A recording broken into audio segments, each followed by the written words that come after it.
السلام علیکم ورحمۃ اللہ وبرکاتہ۔ دوستو، رمضان میں کیا گیا سنت و بھرا بیان، اسے سنے پہلے۔ بہت سارے لوگ ملتے ہیں، کہتے ہاتھ تنگ ہے، گزارا نہیں ہو رہا، غربت ہے، مہنگائی بڑھ گئی ہے۔ اب یہ دیکھیں، نبی پاک علیہ الصلوۃ والسلام نے فارمولہ دے دیا ہے۔ میرے آقا فرماتے ہیں اللہ پاک کا کثرت سے ذکر کرنا اور مجھ پر درود شریف پڑھنا غربت دور کرتا ہے۔ تو یہ ذہن بنا لیں کہ ذکر اللہ اور درود پاک یہ کثرت سے کیا کریں۔ اب ذکر اللہ کیسے ہو سکتا ہے؟ افضل الذکر، سب سے افضل ذکر کہا گیا لا الہ الا اللہ ہے۔ تو تسبیح پڑھتے رہا کریں، لا الہ الا اللہ کی تسبیح پڑھیں اور 3-4 بار پورا کلمہ بھی پڑھ لیں، لا الہ الا اللہ محمد الرسول اللہ، یہ سب سے افضل ذکر ہے۔ پھر اس کے بعد آپ سبحان اللہ وبحمدہ سبحان اللہ العظیم یہ پڑھتے رہا کریں، سبحان اللہ الحمدللہ اللہ اکبر، یعنی اللہ کا ذکر زبان پہ رہے نا۔ فضول باتوں سے بچ کر جس رب نے زبان دی ہے اس رب کا ذکر کرتے رہیں، بیٹھے بیٹھے نیکیاں مل رہی ہیں، انشاءاللہ پریشانیاں الگ دور ہوں گی، غربت الگ دور ہوگی۔ پھر درود پاک پڑھتے رہیں، الصلاۃ والسلام علیک یا رسول اللہ صلی اللہ تعالی علی محمد صلی اللہ علیہ وسلم۔ درود ابراہیمی پڑھ لیں جو آپ نماز میں، جو درود آپ کو آسانی سے آپ پڑھ سکتے پڑھیں۔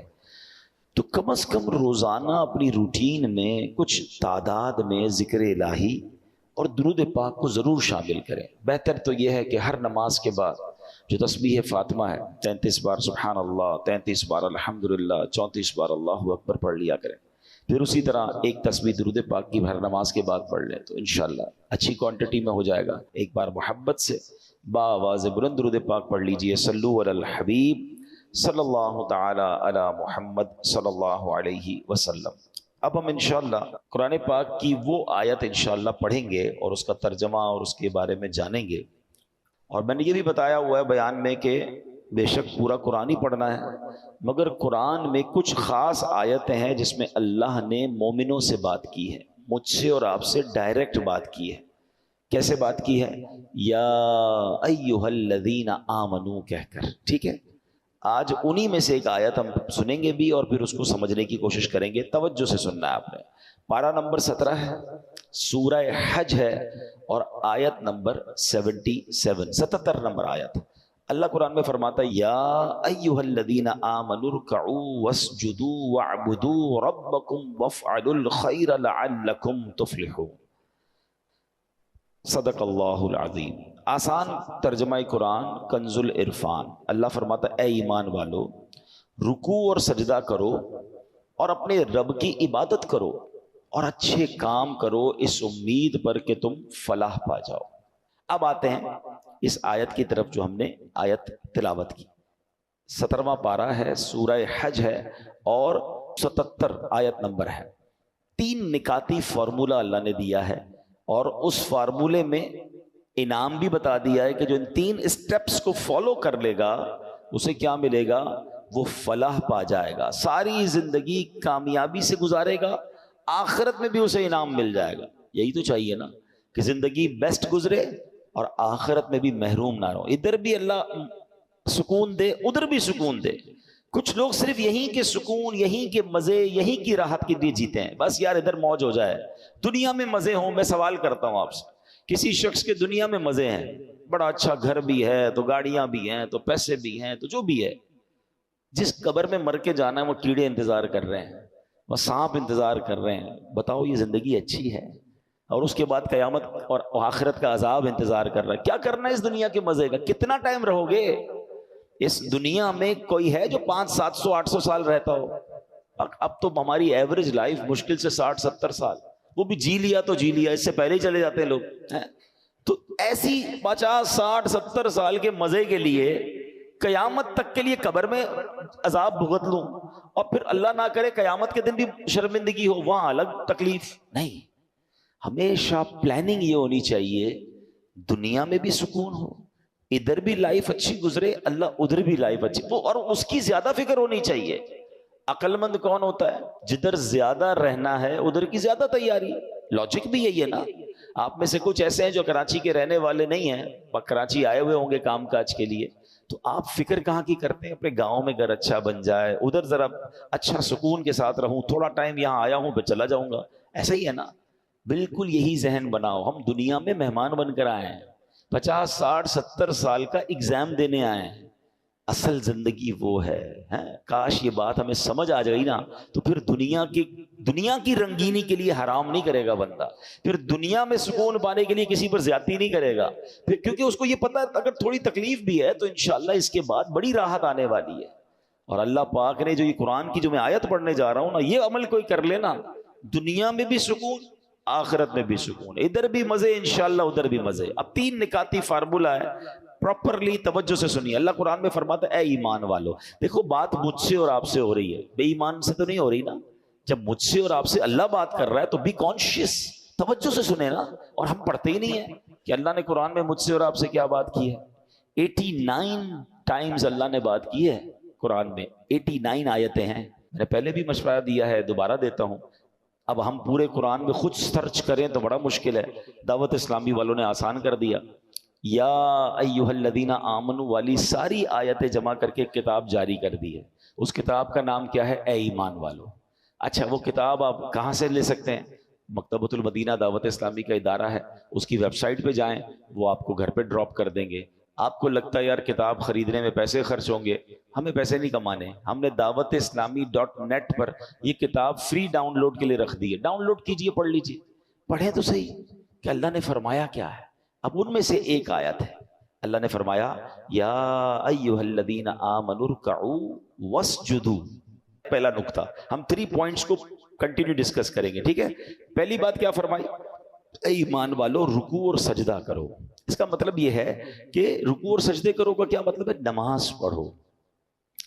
چونکہ نماز کے جو رکن اعظم ہے نا وہ سجدہ اور رکوع ہے, تو اس لیے قرآن کریم میں کبھی نماز کو رکوع اور سجدہ بھی کہہ دیا جاتا ہے. جیسے آپ نے بڑی مشہور آیت سنی ہوگی, وَارْكَعُوا مَعَ الرَّاكِعِينَ. قرآن کہتا ہے اور رکوع کرنے والوں کے ساتھ رکوع کرو.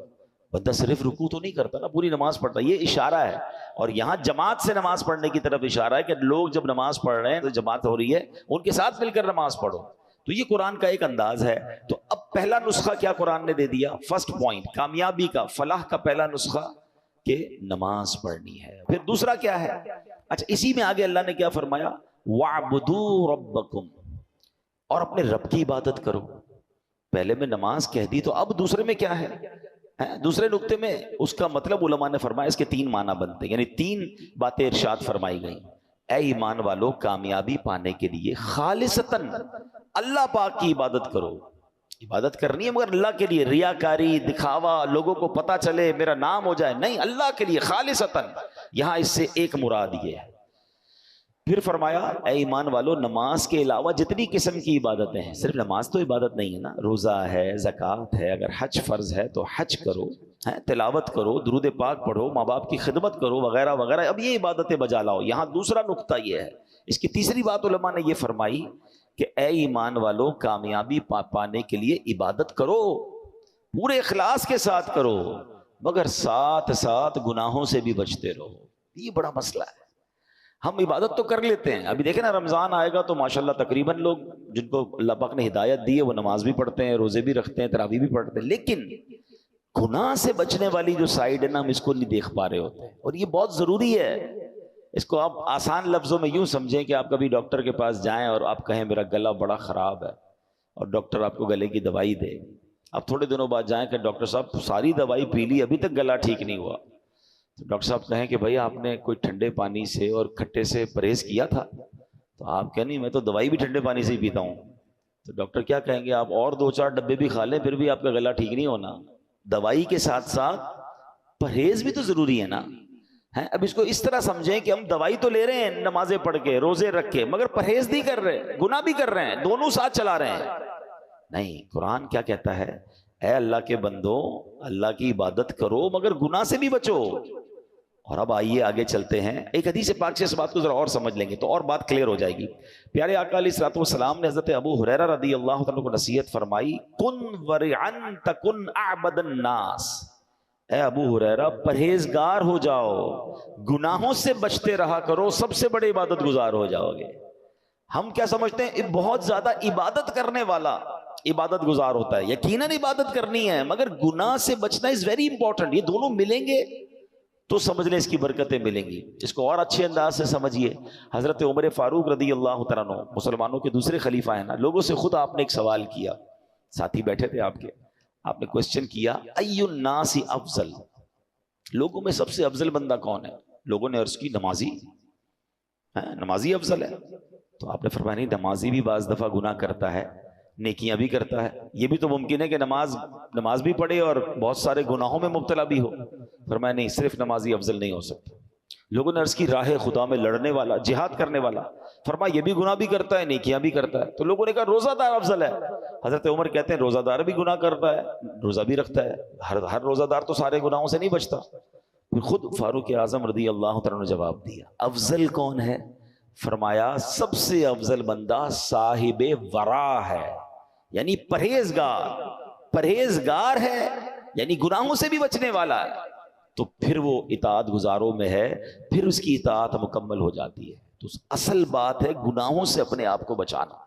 اللہ پاک نے ایک جگہ فرمایا نا وَاعْبُدُوا رَبَّكُمْ, اپنے رب کی عبادت کرو. اے ایمان والو, صرف اور صرف اللہ پاک کی رضا کے لیے عبادت کرو, ریاکاری سے بچو, ہر قسم کی عبادت بجا لاؤ, اور سب سے اہم یہ ہے کہ گناہوں سے بھی اپنے آپ کو بچاؤ. تو 2 پوائنٹ پورے ہو گئے. پہلا کیا تھا؟ فلاح پانے کا, کامیابی کا, کہ نماز پڑھنی ہے. دوسرا کیا ہے؟ عبادت کرنی ہے, نماز کے علاوہ جو عبادتیں وہ بھی کرنی, مگر گناہ سے بھی بچنا ہے. اور اب تیسرا نسخہ قرآن میں کیا فرمایا اللہ نے؟ اور اچھے کام کرو. عبادت تو ہو گئی, اچھے کام کیا ہے؟ لوگوں کے ساتھ بھلائی کرو, صلہ رحمی کرو, ماں باپ کے ساتھ, رشتہ داروں کے ساتھ اچھا سلوک کرو, ان کے ساتھ بھلائی سے پیش آؤ, اچھے اخلاق اپناؤ. اب یہ تینوں کام کر لو گے تو کیا ملے گا؟ قرآن آگے انعام بھی بتا رہا ہے, لعلکم تفلحون, اس امید پر کہ تم فلاح پا جاؤ. تو اے میرے پیارے اسلامی بھائی, بیوٹیفل فارمولا فار سکسیس. آج کل کہتے ہیں نا کچھ سکسیس کا فارمولا بتائیے, سکسیسفل اسٹوری بتائیے. میں تو آپ کو اللہ کے کلام سے بتا رہا ہوں, جس رب نے ایمان والوں کو خود فارمولا دے دیا, 3 کام کر لو فلاح پا جاؤ گے. تو اب پریکٹس کرنے کا مہینہ آ گیا ہے, یعنی ماہ رمضان ہم پر پتہ ہے کتنی بڑی مہربانی کی گئی ہے. ثواب بڑھا دیا. کتنا ثواب بڑھا ہے؟ لوگ کہتے ہیں یار کوئی پیکج بتاؤ, کوئی ڈیل بتاؤ, کوئی جناب آفر آئی ہوئی ہے. لوگ بڑا اس پہ ایکسائٹڈ ہو جاتے ہیں کہ فلاں کمپنی نے فلاں تاریخ کو آفر لگائی ہے, بھائی جلدی جلدی کر لو. رمضان کی آفر سنو گے؟ ہاں سبحان اللہ, رمضان کی جو آفر ہے نا, میں کہتا ہوں کمال ہے. حدیثوں میں مضمون ملتا ہے کہ رمضان میں نفل کا ثواب فرض کے برابر, فرض کا ثواب 70 گنا کر دیا جاتا ہے. رمضان میں روزہ دار کا سونا بھی عبادت ہے. رمضان میں روزہ دار کے منہ سے افطار سے پہلے جو بو آتی ہے وہ اللہ کے نزدیک مشک کی خوشبو سے زیادہ بہتر ہے. رمضان کی پہلی رات جب آتی ہے, اللہ اس امت پر نظر رحمت فرماتا ہے, اور اللہ جس پر نظر رحمت فرمایا اسے کبھی عذاب نہ دے گا. رمضان میں روزانہ افطار کے وقت 10 لاکھ گناہگار جہنم سے آزاد کر دیے جاتے ہیں. کیسے پیکج ہے؟ اچھا, رمضان میں جب جمعے کا دن آتا ہے, یعنی جمعرات کی مغرب سے جمعہ کی مغرب تک ہر گھڑی 10 لاکھ بخشے جاتے ہیں. مطلب وارے نہیں آ رہے ہیں نا ساری زندگی میں, اور آپ دعا کرتے ہیں یا اللہ ہماری پکار سن لے, ہماری دعا سن لے. رمضان کی راتوں میں فرشتہ آواز لگاتا ہے کوئی مانگنے والا کہ اس کی دعا قبول کر لی جائے, ہے کوئی توبہ کا طلبگار اس کی توبہ قبول کی جائے. مگر سچ بتاؤ اس اسکیم سے کتنے لوگ فائدہ اٹھاتے ہیں؟ پھر رمضان کا پہلا عشرہ عشرہ رحمت, دوسرا عشرہ عشرہ مغفرت, آخری عشرہ جہنم سے آزادی کا عشرہ, آخری عشرے میں 5 طاق راتوں میں ایک رات, وہ جسے لیلۃ القدر کہا گیا, 1000 مہینوں سے بہتر رات. اللہ اکبر, کتنی مہربانی کی اللہ نے ہم پر. یعنی ہر وہ سامان کر دیا گیا کہ میرا بندہ بخشا جائے. مگر سچ بتاؤ جو اس میں بھی نہ بخشا گیا, جو اس میں بھی غفلت کر لے, تو اس کا کیا بنے گا؟ نہیں, پلیز اس آفر کو ضائع مت کرنا. دیکھیں ہمیں نہیں پتا پھر رمضان ملے نہ ملے. پچھلے سال کئی لوگ تھے جو ہمارے ساتھ تھے, اس سال نہیں ہے. کیا پتا اگلے سال ہم رمضان میں نہ ہوں, ہمارے بارے میں باتیں ہوں کہ یار ہمارے ساتھ تھا ہمارا بھائی, اب نہیں ہے. تو اس رمضان کو غنیمت جاننا ہے, اپنی زندگی میں تبدیلی لائیں. زندگی پڑی ہے کھانے گھومنے پھرنے کمانے کے لیے. لوگ رمضان میں پیسے کمانے کی پلاننگ کرتے ہیں, نہیں, ساری زندگی پڑی ہے یار یہ کام کرنے کے لیے. اس مہینے میں عبادت, اللہ کو راضی کرنا ہے. اتنے گناہ ہیں, اتنی خطائیں, اب تو توبہ کرنی ہے نا. تو اب آپ سوچیں کہ یہ جو میں نے قرآن کا فارمولہ بیان کیا، 3 نکاتی فارمولہ، یہ رمضان میں اگر میں پریکٹس کر لوں کہ رمضان میں نمازیں پڑھوں اور عبادتیں کروں، اچھے کام بھی کروں، گناہوں سے بھی بچوں، تو انشاءاللہ میرا رب اللہ کی رحمت سے امید ہے مجھے فلاح پانے والوں میں شامل فرما لے گا۔ تو اپنی زندگی میں ہم نے تبدیلی لانی ہے۔ اچھا، اب یہاں ایک اور بڑا پرابلم ہے، ہم رمضان کی فضیلتیں بیان کر رہا تھا نا۔ رمضان میں ہمیں یہ جو پہلی بات قرآن نے فرمائی کہ اے ایمان والو رکوع اور سجدے کرو، تو رمضان میں نیت کریں کہ ساری نمازیں باجماعت پڑھیں اور پوری تراویح پڑھیں۔ ہاں، یہ بڑی گڑبڑ ہو گئی ہے آج کل، لوگ تراویح میں ڈنڈی مارنے لگ گئے ہیں۔ ایک تو ٹرینڈ آ گیا 3 روزہ تراویح، 5 روزہ تراویح، 7 روزہ تراویح۔ ٹھیک ہے، اگر آپ 3 روزہ 5 روزہ پڑھ رہے ہیں، لیکن اس کا مطلب یہ نہیں کہ اس کے بعد باقی تراویح معاف ہو گئی ہے۔ تراویح چاند رات تک، عید کی چاند نظر آنے سے پہلے پڑھنی ہے۔ جس دن چاند نظر آ گیا اس دن نہیں پڑھنی، باقی پڑھنی ہے، اور 20 رکعت پوری پڑھنی ہے کہ یہ سنت موقدہ ہے۔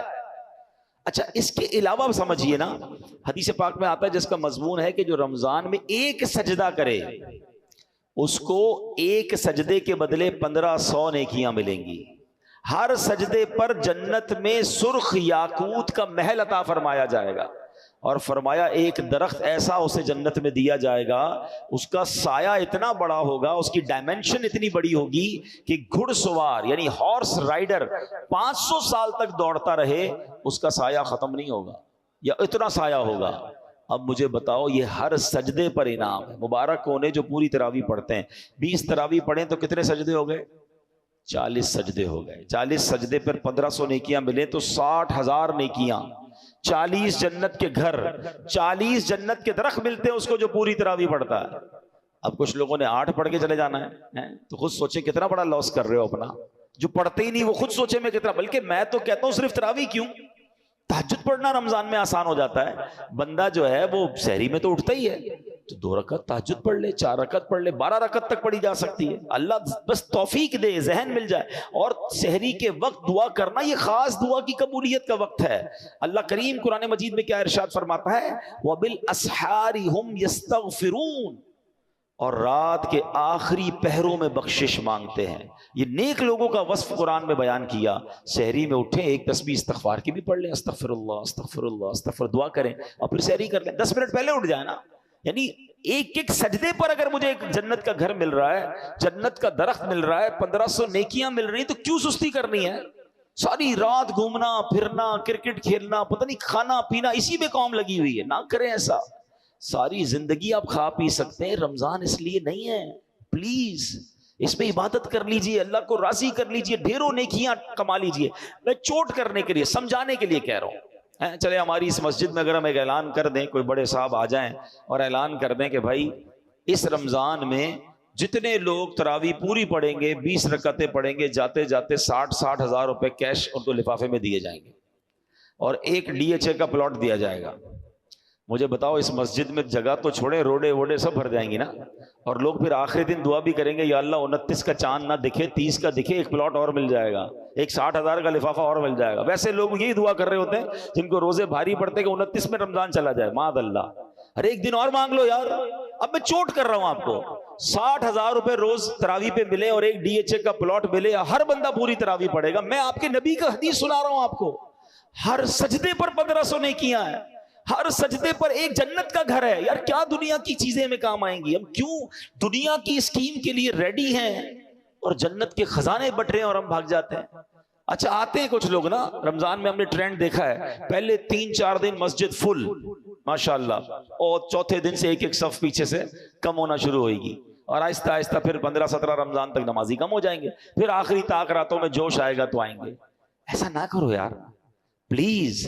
آپ اس بار پنکچول جم کے عبادت کریں کہ نہیں کچھ بھی ہو جائے، بلکہ رمضان میں پریکٹس کرنی ہے کہ اس بار ایسی عبادت کی عادت پڑ جائے کہ پھر رمضان تو چلا جائے، ہم مسجد سے جڑ جائیں گے انشاءاللہ، ہم نماز قضا نہ کریں، ہم عبادت میں دل لگا لیں۔ یہ تو ہماری اور آپ کی پریکٹس کروانے آ رہا ہے۔ تو اس بار رمضان میں یہ ذہن بنا لیں کہ بس میں نے نیکیاں سمیٹنی ہیں اور میں نے اللہ کو راضی کرنا ہے۔ اللہ اکبر۔ نماز اوابین بھی ادا کیا کریں۔ آؤ اس کی فضیلت بتاؤں۔ یہ کیا طریقہ ہوتا ہے کہ آپ مغرب پڑھے تھے نا، 3 فرض پڑھتے ہیں، 2 رکعت سنت پڑھا کریں، 2 رکعت نفل پڑھیں اور 2 رکعت اوابین کی نیت سے پڑھ لیں۔ یہ ٹوٹل 6 رکعتیں ہوتی ہیں، اور سبحان اللہ حدیث پاک میں ہے جس نے نماز مغرب کے بعد 6 رکعتیں اس طرح پڑھی کہ کوئی بری بات نہ کی تو اس کے حق میں 12 سال کی عبادت کرنے کے برابر ہے۔ کتنی دیر لگتی ہے؟ فرض تو پڑھتے ہی ہیں، کچھ لوگ سنتیں بھی پڑھتے ہیں۔ اب انشاءاللہ رمضان میں بھی نیت کروں، اب بھوک تو لگی ہوتی ہے، کھانا ریڈی ہوتا ہے، 2-4 منٹ کی بات ہے نا۔ ایک حدیث پاک میں آیا جو مغرب اور عشاء کے درمیان مسجد میں ٹھہرا رہے، نماز اور قرآن کے علاوہ کوئی بات نہ کرے تو اللہ پاک کے ذمہ کرم پر حق ہے کہ اس کے لیے جنت میں 2 محل بنائے جن میں سے ہر ایک کی مسافت 100 سال ہوگی، دونوں کے درمیان اس کے لیے درخت لگائے گا، اگر اہل دنیا اس کا چکر لگائیں تو وہ سب کا احاطہ کر لے۔ یوں بٹرے ہوتے ہیں خزانے۔ اللہ کے گھر میں آیا کریں، بیٹھا کریں، جلدی نہ مچایا کریں، اور پھر مسجد کا ادب بھی کرنا ہے۔ یہ بات بھی میں سمجھا دوں۔ ہوتا کیا ہے کہ رمضان میں نمازی آتے ہیں ماشاءاللہ، بہت اچھی بات ہے، لیکن دیکھیں مسجد اللہ کا گھر ہے، اللہ کے گھر کا اکرام ہے، کوئی تو پروٹوکول ہوگا نا۔ آپ کہیں دعوت میں جاتے ہیں، کسی بڑی شخصیت کے گھر جاتے ہیں، اپنا لباس چیک کرتے ہیں، خوشبو لگاتے ہیں، چہرہ دھوتے ہیں، اچھی بات ہے، مگر کیا اللہ کے گھر میں آتے وقت یہ کرتے ہیں؟ ایسا سوچنا ہوگا نا، جیسا کپڑا ہے، اسمیل آ رہی ہے، بو آ رہی ہے، بعض لوگوں کے منہ سے بدبو آ رہی ہوتی ہے۔ آپ کو پتا ہے بعض صورتوں میں کہ جب آپ کے جسم اور منہ سے اسمیل آ رہی ہے، بدبو آ رہی ہے، مسجد میں آنا ہی ناجائز ہے، کیونکہ اللہ کے فرشتے آتے ہیں ادھر، ان کو تکلیف ہوتی ہے، مسلمانوں کو بھی تو تکلیف ہوتی ہے نا۔ تو میرا پہلا مشورہ تو یہ کہ افطار کے بعد اگر آپ نے جماعت سے نماز پڑھنی اور پڑھنی چاہیے تو آپ افطار میں صرف کھجور کھا لیں، فروٹ کھا لیں اور اچھے طریقے سے منہ دھو لیں، ورنہ یہ سموسے پکوڑے پتہ نہیں کیا کیا پیاز کے ساتھ چیزیں کھا رہے ہوتے ہیں، اور اب اتنا ٹائم نہیں ہوتا کہ آپ منہ صاف کر سکیں، اور اب ایسا ہی منہ لے کر آپ مسجد میں آ رہے ہیں تو سوچیں تو مسجد کی بے ادبی ہے۔ جب بھی مسجد میں آئے ایک بات خیال رکھیں، میں اللہ کی بارگاہ میں اللہ کے گھر میں جا رہا ہوں، کپڑا صاف ستھرے ہوں۔ علماء کرام نے، ہمارے بزرگوں نے نماز کے کپڑے الگ رکھے ہوئے تھے، جب نماز پڑھنی ہوتی تو وہ اچھے والے کپڑے پہنتے، ہم نے دعوت کے کپڑے الگ رکھے ہیں۔ کچھ لوگ نماز ایسے کپڑے پہن کے پڑھتے ہیں جب کسی کے سامنے وہ کپڑے نہیں پہن سکتے، ہم نے دیکھا گھر میں وہ عجیب سے کپڑے پہن کے نمازیں پڑھ رہے ہیں، بھائی باقی کے یہی کپڑے پہن کے کسی دنیا دار کے پاس جاؤ گے؟ نہیں، ذرا رکیں، ذرا استری کروا لو، ذرا کپڑے تیار کر لو۔ خود سوچیں یار، جتنا اکرام کریں گے، جتنی عزت کریں گے، مسجد میں جتنے وقار سے آئیں گے، انشاءاللہ اتنا نوازا جائے گا۔ ایک اور بات یاد کر لیں، مسجد میں ہنسنا قبر میں اندھیرا لاتا ہے۔ مسجد میں ضرور آئیں مگر ہنسی مذاق نہیں ہونی چاہیے، سیریس رہیں۔ مسجد میں فضول باتیں نیکیوں کو اس طرح کھا جاتی ہیں جیسے آگ لکڑی کو کھا جاتی ہے۔ ادھر آ کے بھی تراویح میں آئے ہیں، اب ٹائم تو گزر نہیں رہا، پیچھے بیٹھے ہیں، ہاں بھائی کیا چل رہا ہے ڈالر کا ریٹ، آج کل کیا ہو رہا ہے سونے کا بھاؤ؟ ارے اللہ کے بندے، اللہ کے گھر میں بیٹھے آخرت کی بات کر لے بھائی، تھوڑا ذکر الہی کر لے، فارغ ہے تو نہیں تسبیح اٹھا لو، دنیاوی بات نہ کریں، یہ آپ کی نیکیوں کو برباد کرنے والا کام ہے۔ اعتکاف کرنے والوں کو بھی یہ احتیاط کرنی چاہیے، اگر آپ کو لگتا ہے میں فضول باتوں سے نہیں بچ سکتا، ہنسی مذاق سے نہیں بچ سکتا، تو آپ کو اعتکاف نہیں کرنا چاہیے، کہیں ایسا نہ ہو سب بخشے جائیں اور آپ گناہ لے کے جا رہے ہیں۔ تو ادب کے ساتھ جتنا مسجد کا ادب کریں گے اتنی برکتیں ملیں گی۔ مسجد میں ایک اور شرعی مسئلہ بھی سن لیں، مسجد میں کھانا پینا، سونا، سحری افطاری کرنا یہ جائز نہیں، لیکن اگر کوئی مسجد میں آ کر اعتکاف کی نیت کر لے گا تو پھر یہ چیزیں اس کے لیے ضرورتاً جائز ہو جائیں گی۔ تو اپنی عادت یہ بنائیں کہ جب بھی مسجد میں آئیں، whenever you enter in مسجد، آپ نے اعتکاف کی نیت کر لینی۔ کیسے کرتے ہیں؟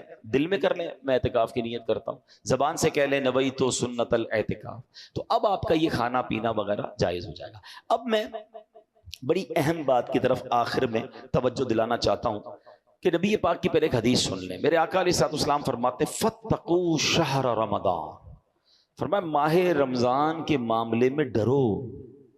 ڈرنا کیوں ہے؟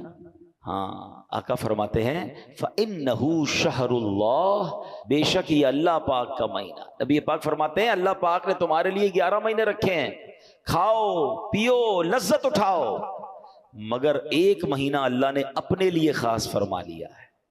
ٹرائی ٹو انڈرسٹینڈ، یہ اللہ کا مہینہ ہے، 11 مہینے کھائیں پیئیں لذتیں اٹھائیں۔ یہ ہمیں تو ایسا لگتا ہے کہ کچھ لوگ اسی ایک مہینے میں 11 مہینے کی لذتیں اٹھا رہے ہوتے ہیں، اسی ایک مہینے میں 11 مہینے کا کھانا کھا رہے ہوتے ہیں۔ نہیں، یہ مہینہ نبی پاک نے کیا فرمایا؟ اللہ سے ڈرو، اس مہینے کے بارے میں رمضان سے ڈرو، کیونکہ یہ اللہ کا مہینہ ہے، باقی 11 مہینے تمہارے، یہ ایک مہینہ اللہ کا۔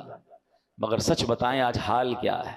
آج رمضان فوڈ فیسٹیول بنا ہوا ہے، ساری رات کھانا پینا، ہوٹلیں، عجیب عجیب جناب کام ہو رہے ہیں۔ رمضان ٹورنامنٹ ڈیسائیڈ ہوتے ہیں، نہ کریں ایسا.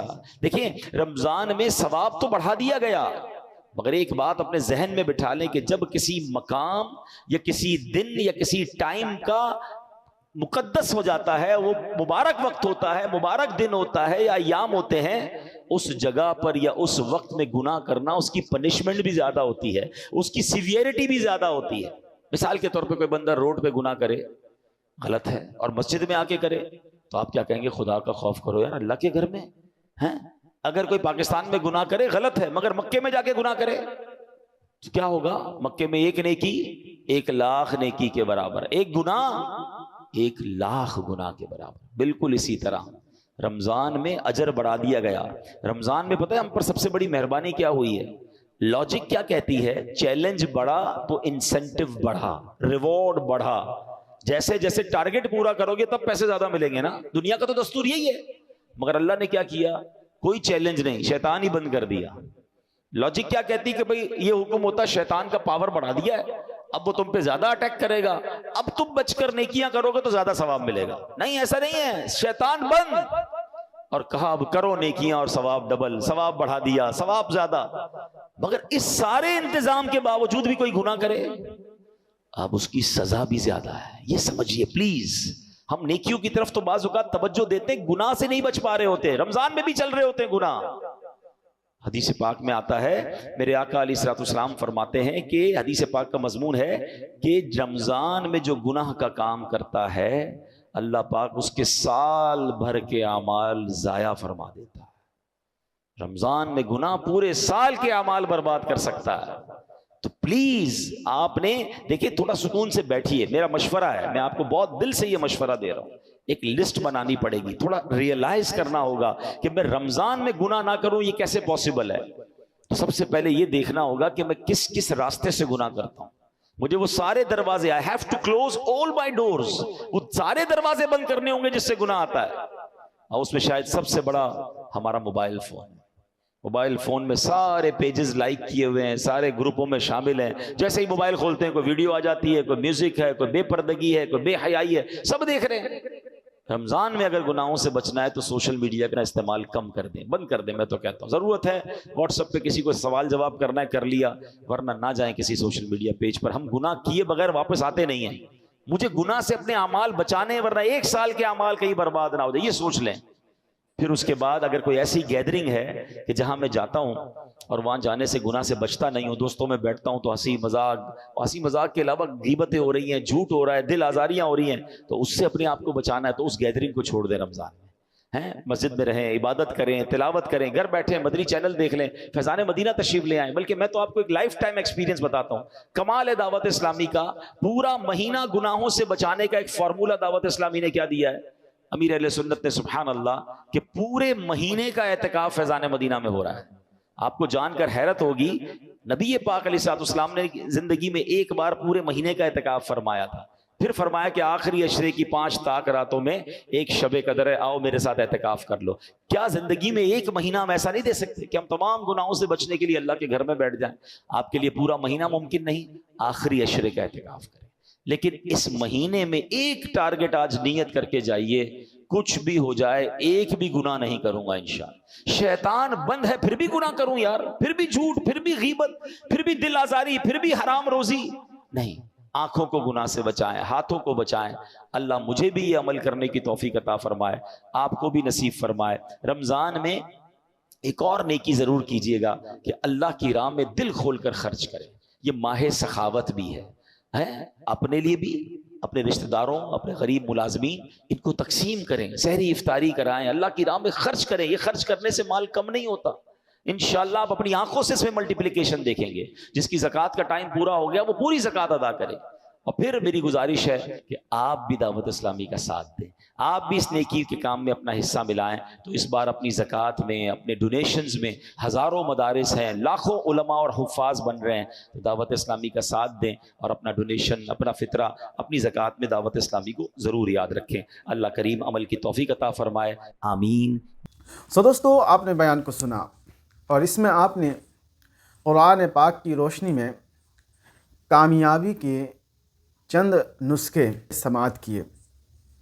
اس پر عمل کریں اور یہ ویڈیو آپ کو پسند آئی تو لائک کریں، شیئر کریں اور چینل کو سبسکرائب کر کے ہمارے ساتھ جڑے رہیں۔ ملتے ہیں کسی اور ویڈیو میں، تب تک اپنا خیال رکھیں۔ خدا حافظ۔ السلام علیکم ورحمۃ اللہ۔